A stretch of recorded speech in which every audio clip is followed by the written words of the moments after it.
So if you go take a look at where the draft lottery is, and then down here you can see the current playoff leaders, right? If you take a look at this clump in here, this is what we were talking about last night. That gap between, we can even call it, I don't know, do you want to say number 13, where the Rangers are, even number 12 in the lottery right now would be Detroit with 53 points. The gap between them and number 20, right, 20 in the lottery, would be Tampa Bay, very much in a playoff spot. It's a 3-point gap. I mean, if you're looking to get into the postseason, it's not a complicated formula. Win some games, and you're going to put yourself in contention. On the flip side of it, where the Flyers sit right now, I mean, you can look at it again. If you go division independent, they have 52 points on the season. That puts them 3 behind Columbus to be in the playoff hunt. The other way to look at it is if you're looking to go higher up in the lottery, you're 5 points ahead of Seattle for number 5. They're in this really weird middle ground right now. But the unique thing, I guess, is they're not alone. There are so many teams right now that just kind of exist in that gray area. I think last year we talked about parity a lot, but like it feels like this year it's gotten even weirder. I don't know if I want to say worse, but it certainly doesn't feel like there are a lot of elite teams in this league. It just feels like there's a whole lot of meh, and it's just going to be a matter of who gets hot down the stretch to determine who ends up ultimately making the playoffs and missing them. Yeah, there could be, like as we said, as I told you last night, Russ, there could be 7 teams vying for that last spot in the last week of the playoffs. You know, before before a couple teams get mathematically eliminated. But it could be that nuts. It really, really could, and I don't think it'll look a lot different than what the standings look today. You know, just take a look at the schedule and say, okay, imagine what imagine next week what we would look like if we finished 1 week from now. And I tell you what, it would be like a mad scramble. It's going to be a crazy scramble at the end. My favorite thing about this whole conversation is rather than Russ pulling up the playoff standings, he pulled up the tankathon for the draft lottery. Just goes to show where we're at on a on a conversation point. I like to look at it the other way a little bit, Russ. And look, I'm with you, right? Look, if you can't be there in the end, you should be towards the bottom. You should be getting as high a pick as you can. But if you have a chance to if you have a team, when you watch the way the team plays and you see how they play and you say, this can work in the postseason, then you should try and make the playoffs because anybody gets in. We've seen it many, many times. Things can happen. I don't think that they're going to get into the playoffs. I've been sticking to that, and I will stick with it. And I think that they're going to end up trading players at the deadline, at least one, if not two, and that they will probably fall back toward the bottom of that pack. It may not go all the way down where everybody wants them to be, but I think that they're probably going to get into that 7 range. I think that that's a realistic possibility. But you have games like last night. Yeah. And you're beating teams like the Devils. And if you continue to do that, well, then guess what? Then you go the other way. Not saying you trade future to get better at the deadline, because that's not going to happen. They will stick with what they have before they add, or really add. I mean, unless you get something for next to nothing at the deadline, whatever, fine. But yeah, no, it's a strange year in the NHL in that there are so many teams that are all the same. And I think if you look at this group of temes that you keep showing, this, by the way, is what you wanted. This is your positivity. Yeah, look at it the other way. Look at it for where is the team going?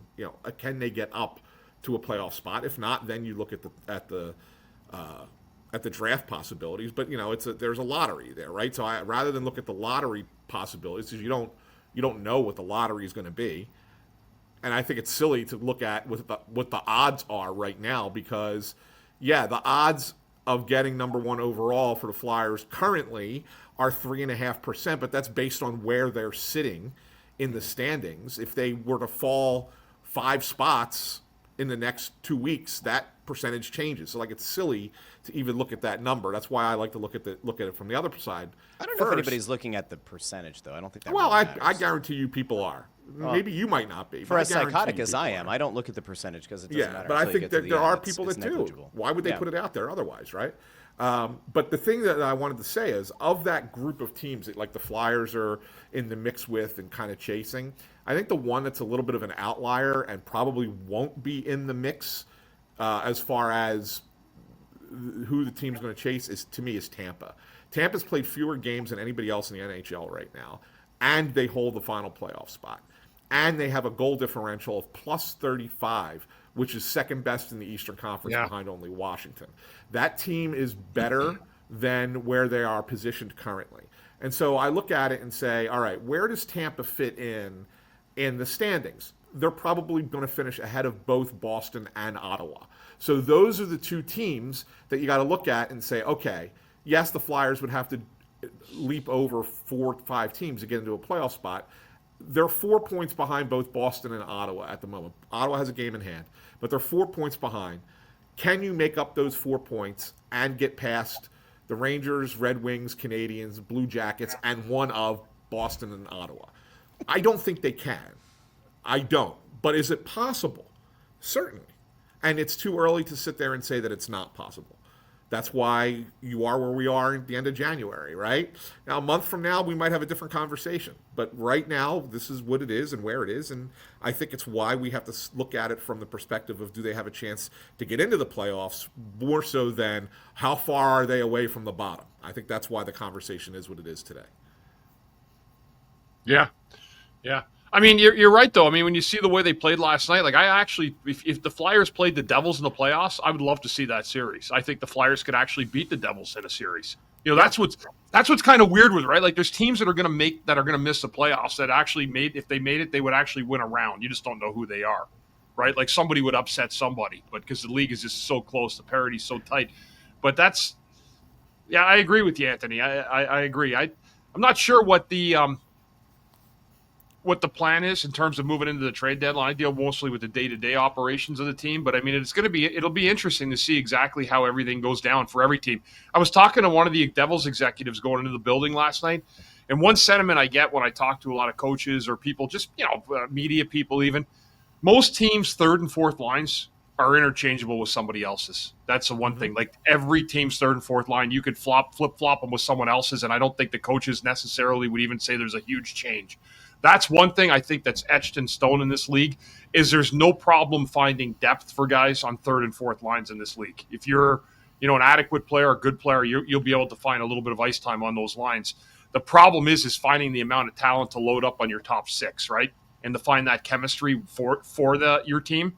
And I think that's what makes everything a little bit interesting, and the whole process of trying to get draft picks, players, free agents, all that stuff all gets interwoven together. But I did find that interesting. And that's probably the 10th guy I've talked to this year that's told me from another team, media or management, that the third and fourth line players are completely interchangeable parts as far as they're concerned. And I find that kind of interesting, because that's really where the parity is built in the league, because a lot of those guys are the same. But at the same time, like Garnet Hathaway last night, right? He gets a huge goal, right? Joel Farabee last night gets a big goal to win that game. And that's where I always say, if you have a third line, and I don't mean interchangeable, but if your third line can win the game or win their shifts in that game, you're going to have more times than not, you'll win the hockey game. Because a lot of times those first 2 lines are leaving themselves out. And then if you could find a little bit of a difference maker on one of those 2 bottom lines, that sometimes is a difference in a hockey game. And it was last night against the Devils for sure. I wanted to bring up this comment from Tony Louie, and I don't disagree with him. Then why not trade some of the bottom 6 forwards for draft picks if they're easily replaceable? Guys like Lawton and Paling, etc. He's right. I mean, you can. It comes do to that. character, though. It Right. comes down to character, right? That's what you're judging those guys. And so instead of just treating them like a piece of meat, sorry for cutting you off, Anthony. That's exactly what happens. You're judging them by the way their character is, right? And how they are on the ice. Do they block the shots? Are they pouring it in? They're the guys that kind of make the engine go a little bit, right? But I know what the guy's saying, what Tony's saying is that if you want to trade 6, just trade those 6 for someone else. You can't do that, because those guys do come with character, and they build into your team. Yeah, and the one thing I would say to Tony is, you listen to offers for anybody, right? For every player on your team. And so that way you kind of have an idea of what their price tag is, right, around the league. But you don't make the trade if you feel like you're getting into the playoffs. That's it. If you don't feel like you're going to make the playoffs, then you don't. Then you do make those trades. It's a very simple line. You can't just sit there, and this is where Russ and I always disagree, but you can't just sit there and say, well, we're not going to win the Stanley Cup, so let's just bail out and get rid of everybody. Like, I don't do that. I think there is value to growing a team and growing a team with steps towards success. I firmly believe that in any sport. I don't think it's not just hockey. I think every team needs to learn. Like, I'll give you an example in football. Does anyone look at what the Washington Commanders just went through? They just got their ass kicked by the Eagles in the NFC Championship game and didn't deserve to be on the same field with the Eagles, right? But would anyone sit there and say that they shouldn't be trying to improve, that team didn't benefit, that young quarterback didn't benefit, or young players didn't benefit from going on that run? They absolutely did, and that team's going to be a dangerous team for years to come, even though they were the second worst team in the league last year, and they suddenly reached a conference championship, surprisingly, right? So there is value to that. So I think that's something that often gets lost, and I understand why with this organization. Like, look, they've been so bad for so long, and the difference is, and I feel like I have to repeat this sometimes, but the difference between where they are right now and the other times that they've been kind of stuck in the middle is the other times that they've been stuck in the middle, they were trying to repair it with Band-Aids, right? And say, oh, well, if we just add this, we'll get over that hump. Oh, if we just add this, we'll get over that hump. In this case, they're not trying to do that. They're taking what they have, and hey, listen, what they have has gotten them to this point. They're not going to put Band-Aids on this and try and say, well, this is enough if with just Band-Aids. We're going to continue to do what we have to do to get better going forward, but not in the way that it was done in the past. And I think that's where the difference is. Now, come the summer and into training camp in September next year, if they haven't had a successful draft, if they haven't made some changes to the roster going into the third year, and it's basically the same group coming back again next year, then I think we have a different conversation, and we sit there and go, okay, what's the game plan here? What really are we doing if we're going into a third year of the same thing over again? But I think that right now, if you have not made changes to try and improve a team, and you want to see what you have, and you have the third youngest team in the league, and they happen to be playing okay enough to be where they are, that's okay. You don't have to be terrible.